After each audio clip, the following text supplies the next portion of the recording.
بسم اللہ الرحمن الرحیم ایاک نعبد و ایاک نستعین۔ اللہ تیری عبادت کرتے ہیں اور صرف تیرے سے مدد مانگتے ہیں۔ میرے پاکستانیوں، آج میں نے آپ سے بڑی اہم بات کرنی ہے اپنے ملک کے مستقبل کے لیے، اور میں نے یہ فیصلہ کیا کہ یہ میں لائیو کروں گا۔ یہ ریکارڈڈ نہیں ہے، یہ آپ کے پاس لائیو جائے گی بات، اور اس کی وجہ یہ ہے کہ پاکستان ایک اس انگریزی میں کہتے ہیں ڈیفائننگ مومنٹ پہ ہے، ایک فیصلہ کن وقت پہ ہے کہ ہم نے دو راستے ہمارے سامنے ہیں، ہم نے کون سا راستہ لینا ہے۔ لیکن میں چاہتا ہوں کہ اس سے پہلے یہ میں جو اپنی آپ سے دل کی آج باتیں کروں گا، اس سے پہلے میں صرف اپنی قوم کو بتانا چاہتا ہوں کہ میری طرح کا آدمی پولیٹکس میں آیا کیوں؟ کیونکہ آپ اگر پولیٹیشنز کی زندگی دیکھیں تو ان کو کسی کو بھی کوئی پولیٹکس سے پہلے نہیں جانتا تھا۔ ان کی کوئی بڑے کم ایسے لوگ ہیں جنہوں نے زندگی میں کوئی چیز اچیو بھی کیا ہو۔ قائد اعظم محمد علی جناح بہت بڑے پولیٹیشن تھے، لیکن انہوں نے وہ ایسے تھے کہ سارے ہندوستان کے اندر وہ سب سے بڑے وکیل سمجھے جاتے تھے۔ تو ایک وہ یعنی ان کی حیثیت تھی پولیٹکس پہ آنے سے پہلے۔ لیکن آپ زیادہ تر لوگوں کو دیکھیں تو پولیٹکس میں تو سے پہلے کوئی ان کا نام بھی نہیں جانتا تھا۔ تو میں تو وہ ایک خوش قسمت انسان اللہ کا خاص شکر ادا کرتا ہوں کہ مجھے تو اس نے سب کچھ دے دیا تھا۔ یعنی کوئی بھی شاید ہی کسی کو اتنی شہرت ملے، جتنا میری زندگی میں ضرورت تھی اتنا پیسہ میرے پاس تھا، سب کچھ تھا میرے پاس۔ یعنی آج بھی مجھے کوئی کسی چیز کی ضرورت نہیں ہے، اللہ مجھے سب کچھ دے بیٹھا ہے اور میں اس کا بڑا شکر گزار ہوں۔ دیکھیں، میں پاکستان کی پہلی جنریشن تھا۔ ہم وہ جنریشن تھے جو پہلے آزاد پاکستان میں پیدا ہوئے تھے۔ پاکستان میرے سے صرف 5 سال بڑا ہے۔ تو میرے ماں باپ جو تھے، میں بار بار لوگوں کو بتاتا ہوں، وہ ایک غلامی کے دور میں پیدا ہوئے تھے، وہ انگریز کے دور میں پیدا ہوئے تھے۔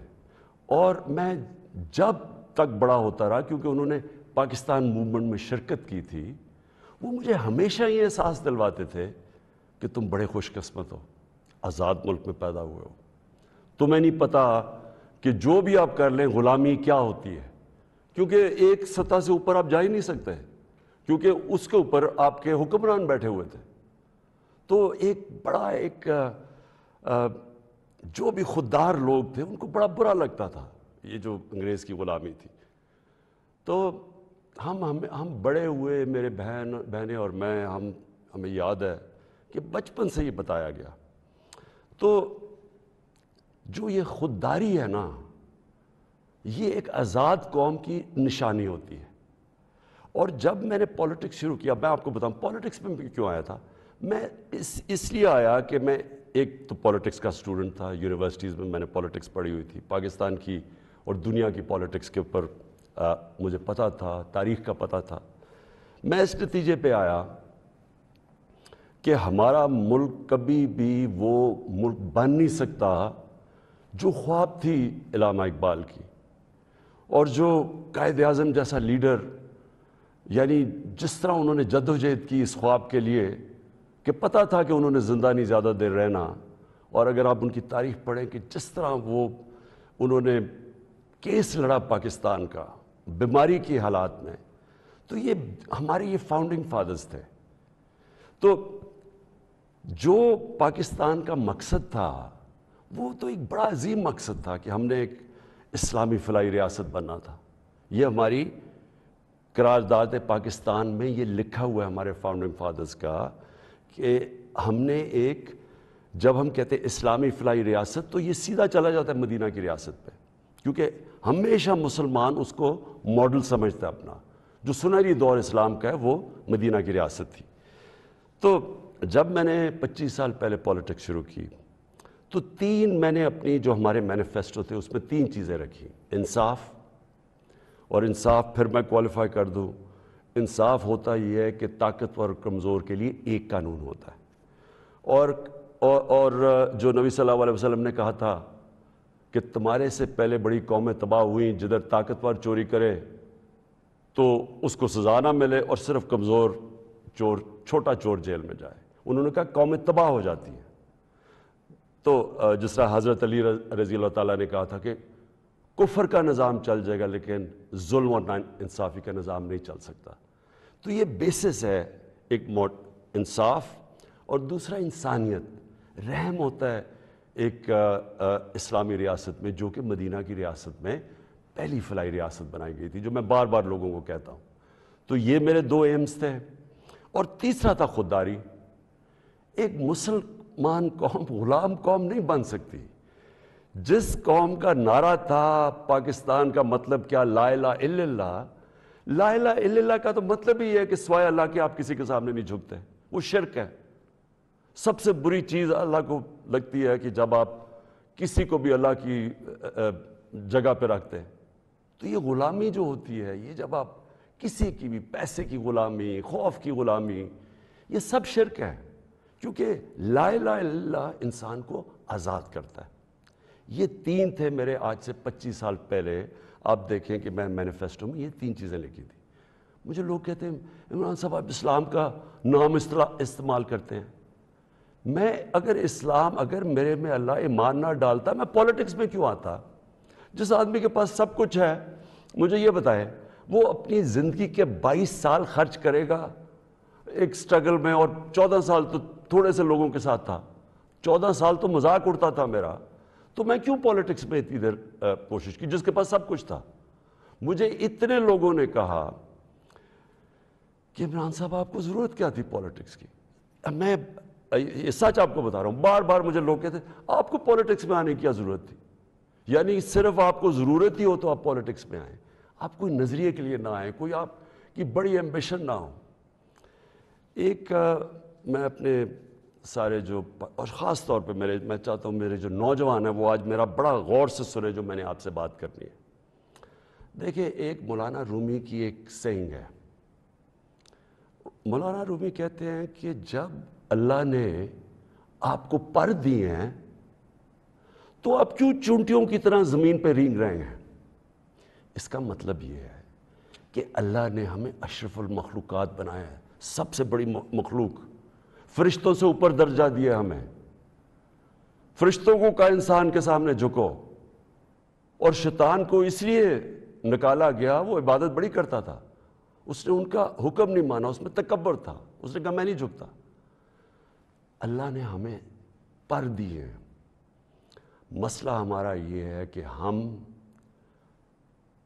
کیونکہ ہمارے میں ایمان کی کمی ہوتی ہے، کیونکہ ہم اور خداؤں کی پوجا کرتے ہیں، جو سب سے بڑا جو شرک ہے وہ پیسے کی پوجا کرتے ہیں، خوف کی پوجا کی، جو وہ بڑی سپر پاور ہے، اور اگر ہم نے یہ نہ کیا تو ہم تباہ ہو جائیں گے۔ یہ خوف کا بت ہے۔ ہم انسان چونٹیوں کی طرح رینگتا رہتا ہے۔ تو پاکستان، میں نے اس کی اونچ نیچ دیکھی ہے۔ ہم نے شروع میں، ہم چھوٹے تھے، ہمیں یاد ہے جب پاکستان ایک تیزی سے اوپر جا رہا تھا، ہماری مثالیں دی جاتی تھیں۔ میں جب سکول میں تھا پاکستان کی مثال دی جاتی تھی، یہ ساؤتھ کوریا پاکستان آیا تھا سیکھنے کے لیے کہ کیسے آگے بڑھا ہے۔ ملیشیا کے شہزادے میرے ساتھ سکول میں پڑھتے تھے، یہاں سیکھنے آتے تھے۔ سارا مڈل ایسٹ سے لوگ یہاں پاکستان کی یونیورسٹیز میں آتے تھے۔ ہم اوپر جا رہے تھے، ہمارا ماڈل لوگ دیکھتے تھے، مثال دی جاتی تھی۔ میں نے اس کو نیچے آتے دیکھا، اور میں نے اس کو ذلیل ہوتے دیکھا اپنے ملک کو، اور میں اس کے اوپر ابھی آتا ہوں کیونکہ جو میرے والد تھے، مجھے یاد ہے اپنے آخری دنوں میں جو ہمارے پر یہ وار آن ٹیرر کے اندر جس طرح کی پاکستانیوں کو ذلت ملی، پاکستانیوں کو میں خاص طور پہ کہہ رہا ہوں، لیکن اوور آل اسلاموفوبیا بھی تھا، لیکن پاکستانیوں کو ذلت ملی۔ تو میں جو آج آپ سے بات کرنا چاہتا ہوں یہ کہ دیکھیں، اللہ نے جو ہمارے اندر اتنی صلاحیتیں دی ہیں اشرف اس کی عظیم مخلوق پہ، لیکن اسے کنڈیشن لگائی ہوئی ہے۔ اس نے کہا ہے کہ تم نے اگر اوپر اڑنا ہے نا، جو اقبال نے اپنا شاہین کا کانسیپٹ دیا ہے کہ شاہین کیسے اقبال کا تھا، وہ تب اوپر جاتا ہے جب وہ ریزسٹنس کے سامنے کھڑا ہوتا ہے، جب وہ مقابلہ کرتا ہے، جب وہ اپنے آپ کو مشکل وقت سے گزارتا ہے۔ ہم نماز میں صرف ایک ہی چیز مانگتے ہیں جب 5 وقت کی نماز پڑھتے ہیں کہ اللہ ان کے راستے پہ لگا جن کو نعمتیں بخشیں، ان کے نہیں جو اپنے تباہی کے راستے پہ چلے گئے۔ تو جو نعمتیں بخشیں، اور وہ نبی صلی اللہ علیہ وسلم اللہ کے حبیب تھے سب سے زیادہ، تو ان کو نعمتیں بخشیں، تو ان کا آسان راستہ نہیں تھا، لیکن ان کی عظمت کا راستہ تھا۔ میں اس لیے پاکستان کے اندر سیرت نبی اپنے بچوں کو پڑھانا چاہتا ہوں۔ کیوں نبی کی سیرت پڑھیں؟ کیونکہ وہ دنیا کی تاریخ میں سب سے عظیم انسان وہ تھے، تو ان کے راستے پہ اللہ کیوں ہمیں کہتا ہے چلو؟ کیونکہ وہ عظمت کا انسان کا راستہ ہے۔ ہم پکڑ لیتے ہیں دوسرا راستہ جو ہم سمجھتے ہیں کہ بڑا آسان راستہ ہے۔ اچھا جی، وہ فلانا نے حکم دے دیا، ہم تباہ ہو جائیں گے، اگر اس نے وہ فلانا ملک ناراض ہو گیا تو ہمارا یہ ہو جائے گا۔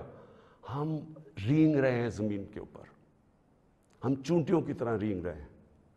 تو میں سب سے پہلے کہ جب میں نے 25 سال پالیٹکس شروع کی تو میں نے کبھی، آپ میری کوئی سٹیٹمنٹ پڑھ لیں، میں نے ہمیشہ ایک چیز کہی، نہ میں کبھی کسی کے سامنے جھکوں گا اور نہ اپنی قوم کو کسی کے سامنے جھکنے دوں گا، یعنی اپنی قوم کو کسی کی غلامی نہیں کرنے دوں گا۔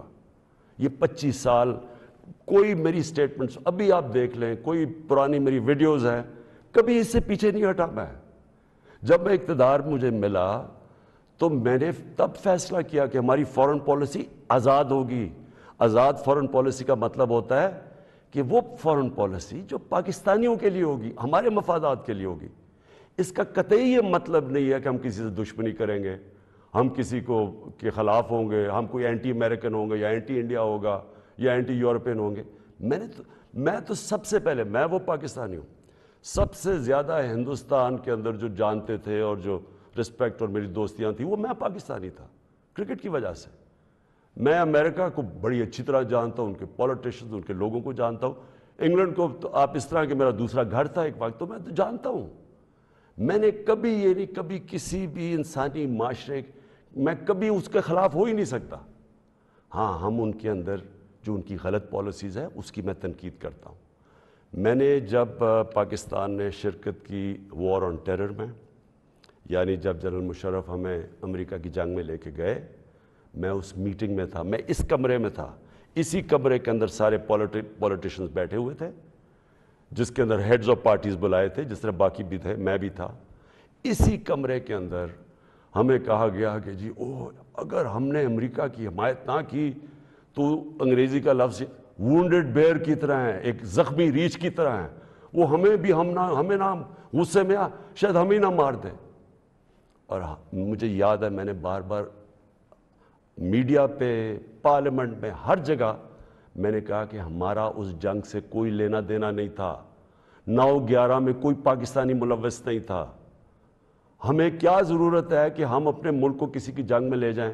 ہاں، ہم ان کی مدد کریں، اگر ان کے ملک میں دہشت گردی ہوئی ہے، ہم دہشت گردی کے خلاف ہیں، ہمیں ان کی مدد کرنی چاہیے۔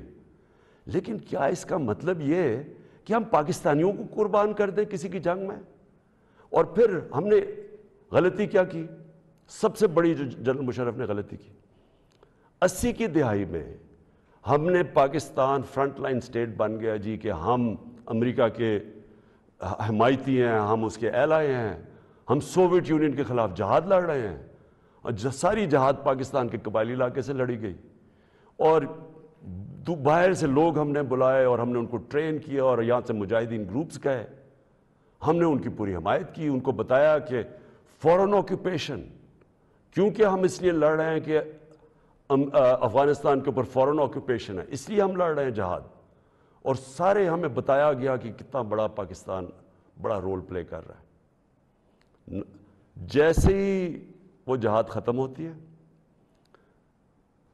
سوویت یونین ہارتا ہے، امریکہ یہاں سے چلا جاتا ہے، سوویت یونین ادھر چلا جاتا ہے، اور 2 سال کے بعد وہی امریکہ جو ہمارا دوست تھا، جس کے لیے جو ہم اکٹھے جنگ لڑ رہے تھے، وہ ہمارے اوپر سینکشن لگا دیتا ہے، پریسلر سینکشنز۔ 9/11 آ جاتا ہے، پاکستان کی پھر امریکہ ضرورت پڑ جاتی ہے. یہ جو ابھی میں نے آپ کو کہا کہ اسی کمرے کے اندر فیصلہ ہو رہا ہے کہ جی ہم امریکہ کی ہمیں حمایت کرنی چاہیے. ہم نے کہا کہ ہاں ٹھیک ہے, حمایت یہاں تک ٹھیک ہے کہ ہم سارے دہشت گردی کے خلاف ہیں, ان کے خلاف ایکشن لیں, لیکن جو حمایت ہم نے کی, جو پاکستانیوں کی جانوں کی قربانی دی گئی, کسی اور امریکہ کے ایلائی نے اس طرح کی قربانیاں نہیں دی. کوئی نیٹو بھی امریکہ کے ساتھ تھا, کوئی ایک ملک بتائیں جو 80,000 اپنے لوگ مروا لے, جس کا سارا قبائلی علاقہ, اور میں یہ آج پھر سے کہنا چاہتا ہوں, دیکھیں میں قبائلی علاقے کو باقیوں سے بہتر جانتا ہوں, میں نے وہ سارا قبائلی علاقہ پھرا ہوا ہے, میں نے کتاب لکھی ہوئی, میں اس کی تاریخ جانتا ہوں.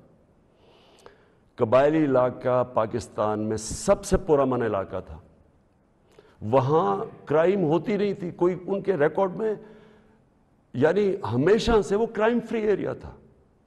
جو قبائلی علاقے کے لوگوں سے ہوا ہماری اس جنگ میں شرکت کرنے سے, آپ اندازہ نہیں لگا سکتے کہ وہ لوگوں کے اوپر, بیچاروں کے اوپر کیا گزری.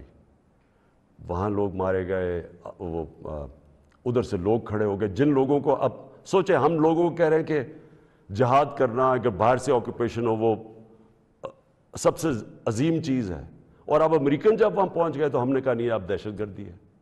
اب ظاہر ہے وہ لوگوں کو آپ 10 سال میں ایک طرف سے دوسری طرف تو نہیں لے جا سکتے تھے, وہ انسان تھے, ان کو ہم نے یہ بتایا ہوا تھا کہ یہ جہاد ہے. وہ جب انہوں نے پاکستان کے خلاف شروع ہو گئے, اور وہ جو پرانے جہادی گروپس ٹرین کیے تھے وہ بھی پاکستان کے خلاف ہو گئے, تو اس سے انہوں نے ہمیں کہا کہ ہم کولیبریٹرز ہیں امریکہ کے. جہاں جو پاکستان میں خود کش حملے ہوئے, جو قبائلی علاقہ اجڑا گیا, جو یہاں میں پتہ نہیں کتنے ہسپتالوں میں گیا, میں تو جو لوگ بچ گئے تھے, کسی کی ٹانگیں نہیں ہیں, کوئی چل نہیں سکتا, کسی آنکھیں نہیں ہیں, ہاتھ اڑے ہوئے ہیں. تو اس ساری جو ہم نے جب اس کی اتنی زیادہ قربانیاں دی اپنے ملک کی, اس کا کوئی کریڈٹ ملا پاکستان کو؟ کیا کسی نے کہا کہ آپ نے بڑا زبردست کام کیا, شکریہ پاکستان؟ یہ نہیں ہوا. وہاں سے آوازیں آنی شروع ہو گئیں, افغانستان کی, یہ افغانستان آزاد ہونے سے پہلے کی بات کر رہا ہوں میں, کہ جی پاکستان کی دوگلی پالیسی کی وجہ سے وہ نہیں جیت سکتے. یہاں ہمارے لوگوں کو بار بار کہا گیا کہ ڈو مور, کہ ابھی آپ نے اور نہیں کیا. ڈرون اٹیکس ہوئے, ڈرون اٹیکس میں جتنے بے قصور لوگ مارے گئے, مجھے یاد ہے میں گیا وہاں باجوڑ میں ڈرون اٹیک ہوا, 80 مدرسے کے بچے مار دیے, شادیوں کے اوپر ڈرون اٹیک ہو رہا ہے. تو پاکستان کس عذاب سے گزرا, کہ میں بیک گراؤنڈ اس لیے دے رہا ہوں کیونکہ آپ کو پتہ ہونا چاہیے کہ میری آج پالیسی کیا ہے. کیا جو تنقید ہو رہی ہے کہ جی عمران خان, یہ جو ہمیں ڈاکیومنٹ ملی ہے, پہلے میں بیک گراؤنڈ آپ کو بتا دوں کہ یہ سارے وقت میں اس کی مخالفت کرتا رہا. آپ مجھے طالبان خان انہوں نے کہا, جب میں یہ کہتا تھا کہ یہ پاکستان کی جنگ نہیں ہے اور یہ جو ہو رہا ہے یہ ظلم ہو رہا ہے, یہ جو ڈرون اٹیکس کے خلاف میں نے مظاہرے کیے, واحد پولیٹیشین تھا, میں نے دھرنے دیے ڈرون اٹیکس کے خلاف, میں نے وزیرستان مارچ کی, باہر سے ہیومن رائٹس امریکہ سے آرگنائزیشن آئی, انہوں نے میرے ساتھ حمایت کی. ایک کلائیو اسٹیٹٹ اسمتھ تھا وکیل, اس نے میرے ساتھ آ کے یہ حمایت کی کہ یہ اتنا بڑا ظلم ہے. کوئی ہمارے سینئر پولیٹیشین لیڈرز نے کوئی بات نہیں کی, ڈرے ہوئے ہیں, خوف زدہ, کہیں امریکہ نہ ناراض ہو جائے. کون سے قانون میں یہ لکھا ہوا ہے کہ آپ کا اپنا, جس کے لیے آپ جنگ لڑ رہے ہیں, وہی آپ کے ملک میں آئے, ڈرون اٹیک کرے, جج جوری ایکسیکیوشنر, یعنی وہی فیصلہ کرے کون دہشت گرد ہے, اس کو مار دے, کوئی پتہ نہ تحقیق ہو کہ جی کوئی بے قصور آدمی تھا یا واقعی دہشت گرد تھا. ہماری حکومتوں نے پوری طرح اس جرم میں شرکت کی, اور جو وہاں کے جن کے رشتہ دار مرتے تھے, جن کے کوئی بے قصور لوگ, عورتیں, بیوی, گھر مرتے تھے, وہ ہمارے اوپر پھر حملے کرتے تھے. وہ ہمیں سمجھتے تھے کہ ہم ان کی مدد کر رہے ہیں جو کہ ان کے اوپر ظلم کر رہے ہیں. تو لہٰذا ہر طرف پاکستانیوں نے سفر کیا. تو میں جب حکومت ملی تو میں نے پہلے دن سے یہ کہا کہ پاکستان کی فارن پالیسی پاکستان کے لوگوں کے لیے ہوگی. ہم کوئی ایسی فارن پالیسی نہیں بنائیں گے جو کہ کسی اور کی تو بہتری ہو لیکن ہمارے ملک کو نقصان پہنچے. کہ یہ کسی کے خلاف نہیں تھی, یہ اینٹی امریکن یا اینٹی یورپین, اینٹی انڈین بھی نہیں تھی. انڈیا کے خلاف صرف جب انہوں نے کشمیر کے اوپر انٹرنیشنل قانون توڑا, جب انہوں نے کشمیر کا سٹیٹس لیا 5 اگست 2019 میں, تب میں نے ان کے خلاف بات کی اور ہر فورم پہ کی. لیکن میں نے کوشش اس سے پہلے پوری کی ہندوستان سے دوستی کی. تو میں آج جو آپ کے پاس یہ ساری بات کرنے کے لیے اس لیے آیا ہوں کہ ابھی ہمیں 8 مارچ کو یا اس سے پہلے 7 مارچ کو ہمیں ایک امریکہ نے ایک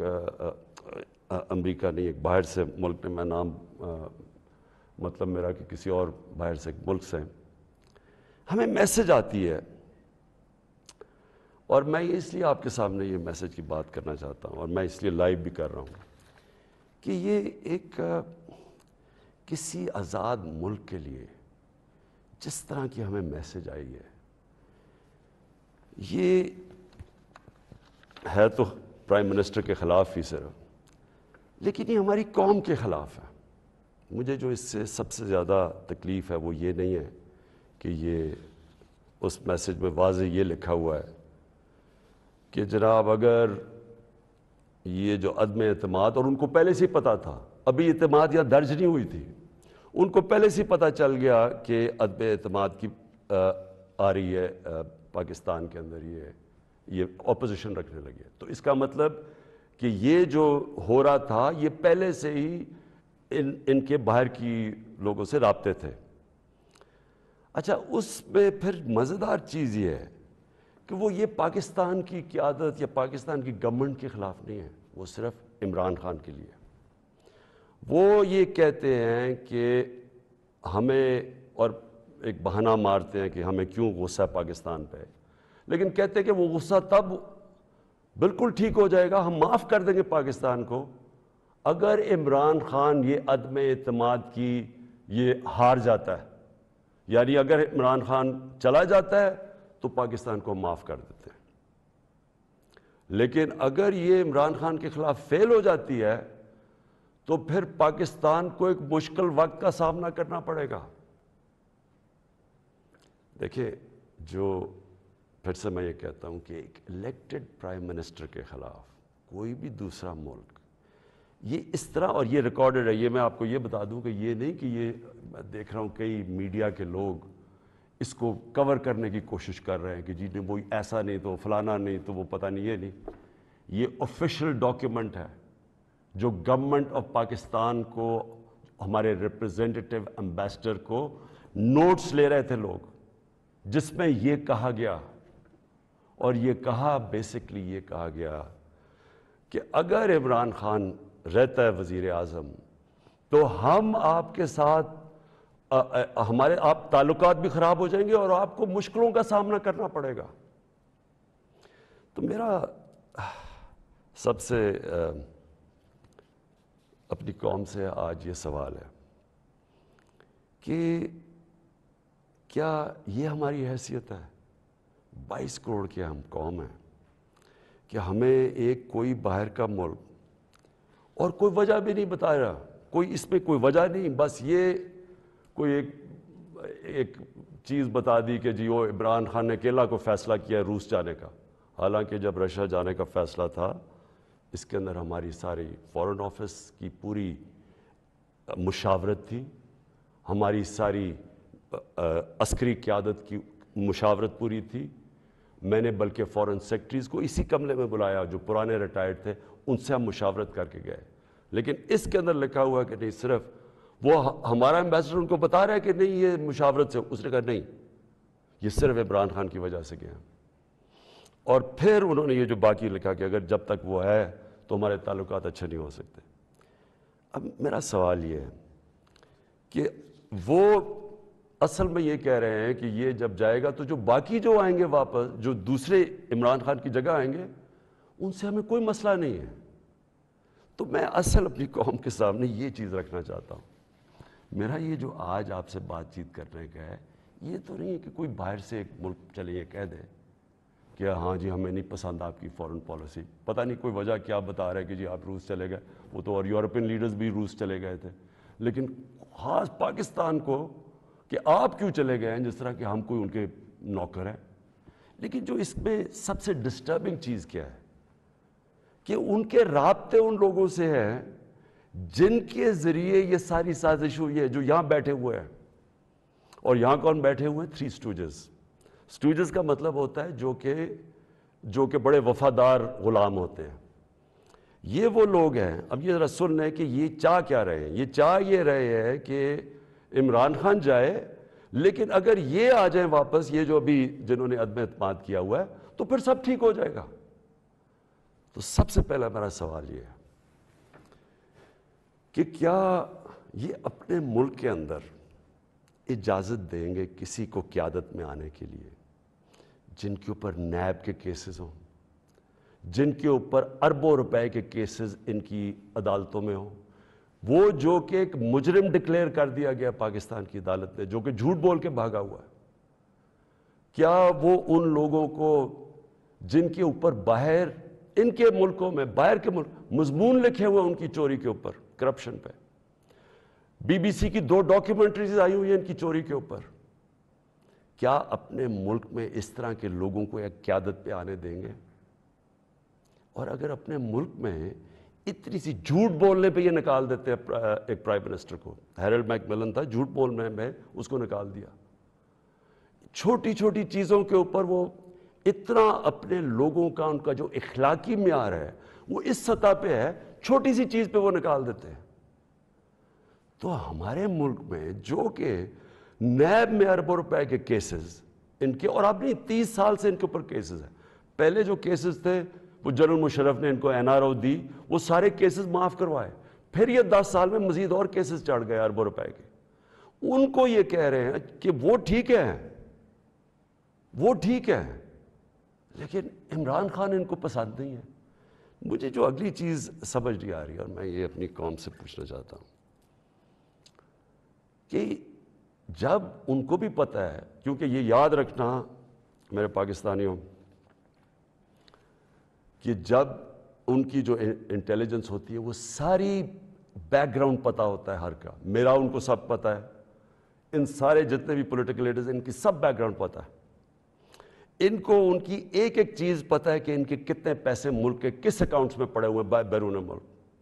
ان کو سب پتہ ہے کہ ان کی پراپرٹیز بینامی جو انہوں نے باہر لی ہوئی ہیں بڑی بڑی اربوں اربوں روپے کی، ہر ڈیٹیل ان کے پاس ہے. ایک ہمارا ینگ پولیٹیشین ہے، ایک کتاب ہے رون سوسکنڈ کی، دا وے آف دا ورلڈ.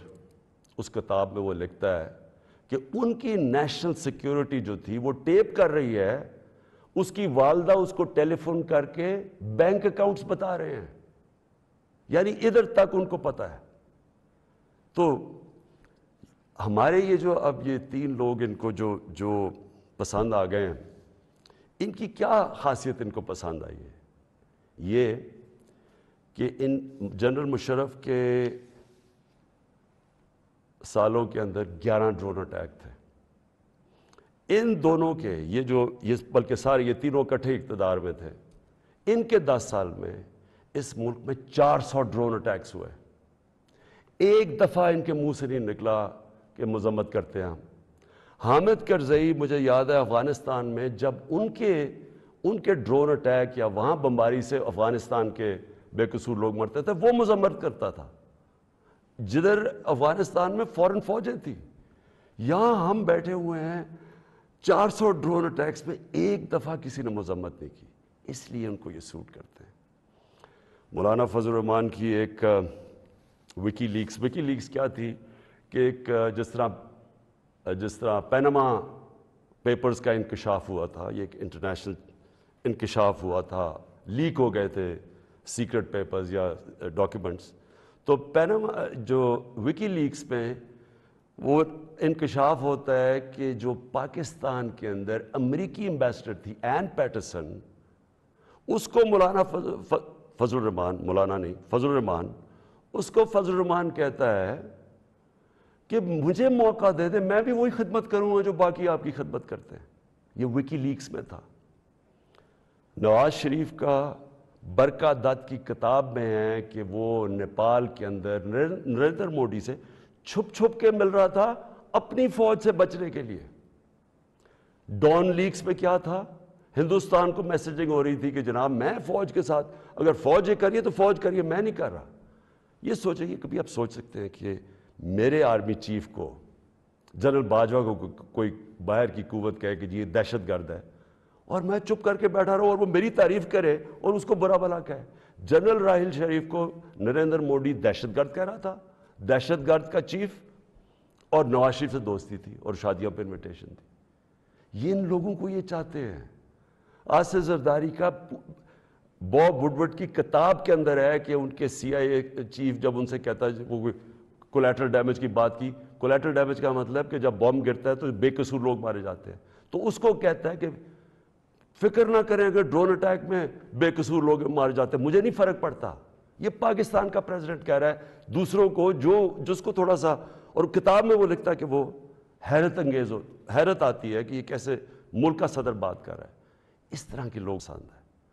اور شہباز شریف، اس کی سٹیٹمنٹ کہ جی عمران خان نے بڑی غلطی کی ایبسلوٹلی ناٹ کہہ کے. یعنی یہ جو ان کے دور میں ایبسلوٹلی ناٹ کیا تھا، میں نے صرف یہ بات کہی کہ ہم امن میں آپ کے ساتھ ہیں، ہم جنگ میں آپ کے ساتھ نہیں ہیں، ہم کسی کانفلکٹ میں آپ کے ساتھ، لیکن جو بھی آپ امن افغانستان میں کہیں چاہتے ہیں ہم ساتھ ہیں آپ کے. میری پالیسی آپ میں بتاؤں کہ کیونکہ ہم انڈیپینڈنٹ ہیں، یعنی ہم ایک انڈیپینڈنٹ فارن پالیسی چاہتے ہیں، ہماری کریڈیبلٹی ہوتی ہے کہ ہم ثالث کا کردار پلے کر سکتے ہیں. وہ صرف تب ہوتی ہے جب آپ لوگ سمجھیں کہ آزاد ہے آپ کی فارن پالیسی. جب لوگ پہلے سے ہی سمجھتے ہیں کہ جی جدھر سے حکم آئے گا آپ نے وہی کرنا ہے، آپ کو اتنی بھی شرم نہیں ہے کہ آپ کے ملک میں بمباری کر رہا ہے آپ کا دوست اور آپ کے لوگ مرے اور آپ اس کو نہیں کچھ کہہ سکتے، کس نے آپ کی کیا کریڈیبلٹی ہو رہی ہے اور دنیا نے کیا عزت کرنی ہے آپ نے. جب ہم یہ وار آن ٹیرر میں حصہ لے رہے تھے، بیرون ملک پاکستانیوں سے میرا تعلق بہت ہے. کبھی ان سے پوچھے کہ ان کو کس ذلت کا سامنا کرنا پڑا.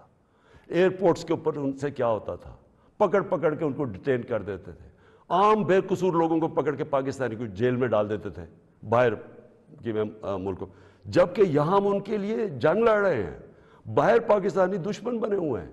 کبھی کسی سے پوچھے کہ ان بیچاروں سے کیا، کتنے پاکستانیوں کو جیلوں میں ڈالا گیا، کسی نے کوئی بات کی، کسی نے ان کے لیے سٹینڈ لیا.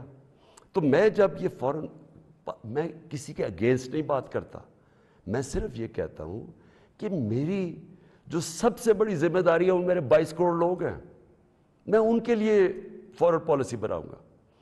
تو یہ جو شہباز شریف کہتے ہیں ایبسلوٹلی ناٹ، میں نے نہیں کہنا تھا، کیونکہ آپ کا تو پاور میں آنے میں مقصد ہی کچھ اور ہے. آپ نے کب پاکستانیوں کے لیے سٹینڈ لیا؟ بتائے کتنی دفعہ یہ جب بمباری ہو رہی تھی آپ کے منہ سے آواز نکلی، اور آپ کے بھائی صاحب کبھی بات کر ہی نہیں سکتے کیونکہ آپ کے سارے جو اربوں روپے سب پتہ ہے ان کو کدھر پڑے ہوئے ہیں. اور دوسری چیز یہ کہا کہ جی یہ جو ڈاکیومنٹ ہے یہ ٹھیک ہی نہیں ہے، اگر یہ ٹھیک ہو جاتی تو آپ ہمارے ساتھ آ جاتے ہیں. تو آج نیشنل سیکیورٹی پارلیمنٹ کی کمیٹی کے اندر جب رکھی گئی، کیوں نہیں آپ نے آ کے دیکھی؟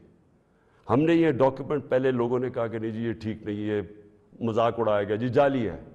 پہلے میں نے کیبنٹ میں رکھی، ساری کیبنٹ کو بتایا گیا، منٹس کیبنٹس کے بنے کیونکہ سب سے ٹاپ فورم پاکستان کا وہ ہے. اس کے بعد نیشنل سیکیورٹی کونسل کی میٹنگ کی، میں نے سارے اپنے سروس چیف سب کے سامنے رکھی وہ ڈاکیومنٹ. اس کے بعد یہ پارلیمنٹ کی کمیٹی کے اندر لے کے گیا اور سینئر جرنلسٹ کو ہم نے بتایا، صرف یہ کہنے کے لیے کہ یہ کوئی ڈاکیومنٹ کوئی پبلک کو یعنی اکسانے کی بات نہیں ہے. یہ جو میں نے آپ کو بتایا اس سے زیادہ یہ خوفناک اس میں چیزیں اس ڈاکیومنٹ کے اندر. میں اب آخری بات پہ آنے لگا ہوں اور وہ یہ ہے کہ ہماری اب سنڈے کو ووٹ دی جائے گی. اس سنڈے کو اس ملک کا فیصلہ ہونے لگا کہ یہ ملک کس طرف اب جائے گا. کیا وہی غلامانہ پالیسی، کرپٹ لوگ جن کے اوپر 30 سال سے کرپشن کے کیسز ہیں، نیب میں ان کے کیسز پڑے ہیں. بدقسمتی سے کوئی اور ملک ہوتا جس کے اندر یہ انصاف کا نظام زیادہ طاقتور کو قانون کے نیچے لانے جن کی صلاحیت ہے، اور جو بھی خوشحال ملک ہیں دنیا میں، جو بھی جن ملکوں کے اندر غربت نہیں ہے، خوشحالی ہے، جو پروگریس کر چکے ہیں، ترقی یافتہ ملک ہیں، ان سارے ملکوں کی ایک چیز آپ کو کامن ملے گی کہ طاقتور مجرم کو ان کی صلاحیت ہوتی ہے قانون کے نیچے لانے کی. ہمارا ابھی تک انصاف کے نظام میں وہ صلاحیت نہیں ہے. یہ ہماری بڑی بدقسمتی ہے کہ اربوں روپے کے ان کے پاس کیسز ہیں، کچھ نہیں ہو رہا.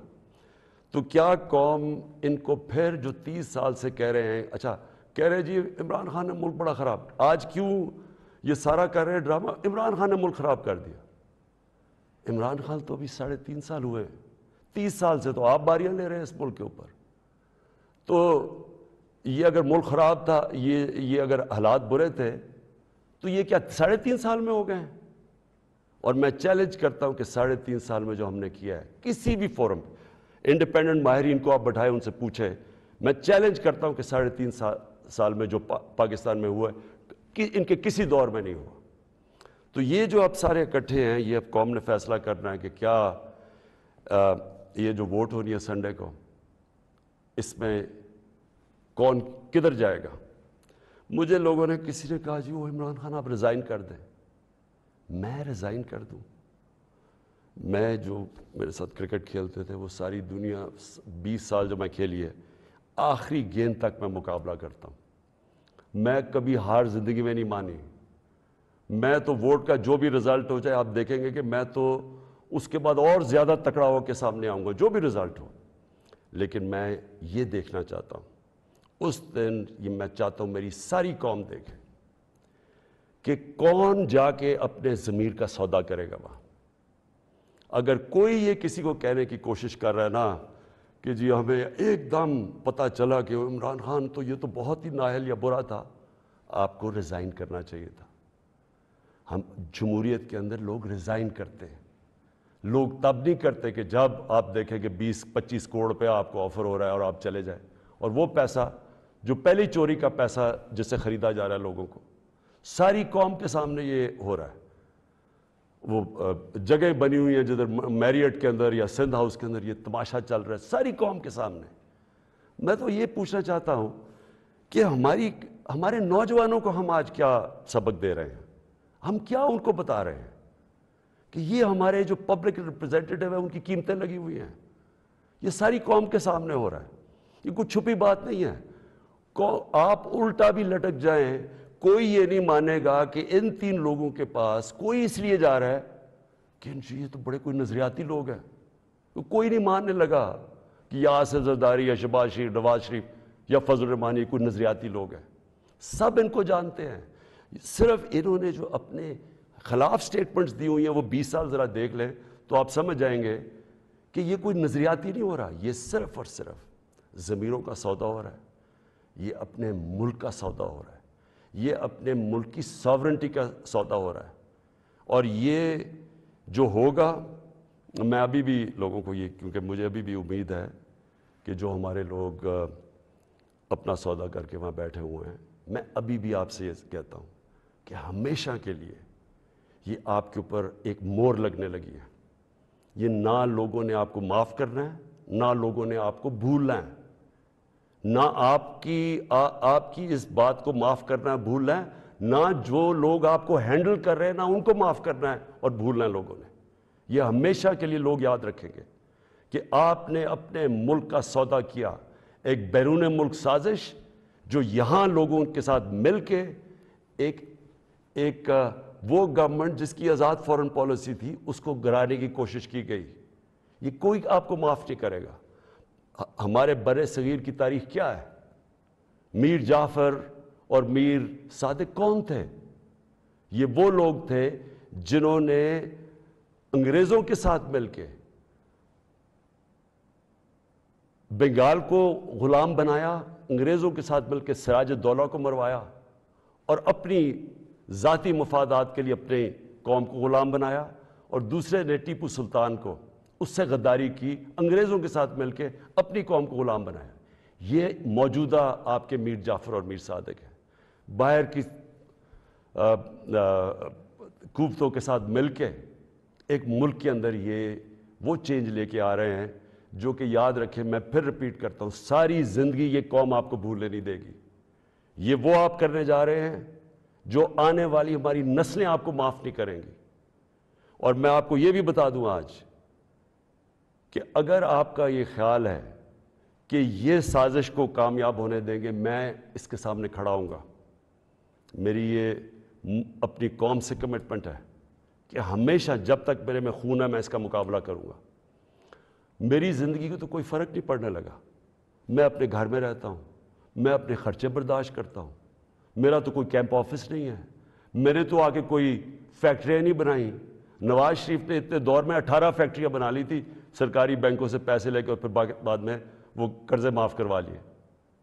نہ میرے کوئی رشتہ دار پالیٹکس میں ہے، میں اپنے گھر میں رہوں گا، اپنے گھر میں رہتا ہوں۔ لیکن اس قوم سے یہ جو غداری ہو رہی ہے اور یہ جو ہونے جا رہی ہے سنڈے کو، میں یہ چاہتا ہوں کہ ایک ایک لوگوں کا، ایک ایک غدار کی آپ شکل یاد رکھنا۔ یہ جتنا بھی ہے کہ اپنے لوگوں کو بتانے کی کوشش کریں کہ جی وہ ہو ایک دم ہمیں پتہ چلا ہے کہ یہ کیا ہوا ہے، یہ کتنا برا وقت گزرا تھا، لوگ آپ کی کوئی بات ماننے نہیں لگے۔ یہ قوم جو ہے، میں پھر سے ریپیٹ کرتا ہوں آپ کو، میں آخری بات کہنے لگا ہوں، یہ قوم نہ یہ بھولے گی، نہ آپ کو معاف کرے گی، نہ جو لوگ آپ کے پیچھے ان کو معاف کرے گی۔ اور یہ اگر آپ کا کسی کا خیال ہے کہ عمران خان چپ کر کے بیٹھ جائے گا، کسی خوش فہمی میں نہ رہے۔ میرے میں اللہ نے مقابلہ کرنے کی صلاحیت دی ہے، ساری زندگی میں نے مقابلہ کیا ہے۔ میں کوئی وہ آدمی نہیں جس نے بیٹھے بیٹھے کسی نے پرچی دکھائی کہ جی مجھے تو پرچی میں پارٹی وراثت میں مل گئی ہے، یا میرا کوئی باپ کچھ تھا، یا میرا کوئی فلانا کچھ تھا، یا میں سریا لگاتے لگاتے جنرل جلانی کے گھر پہ مجھے کوئی وزارت مل گئی اور پھر چیف منسٹر۔ میں نے سٹرگل کر کے یہاں پہنچا ہوں، مجھے سٹرگل کرنی آتی ہے، مقابلہ کرنا آتا ہے۔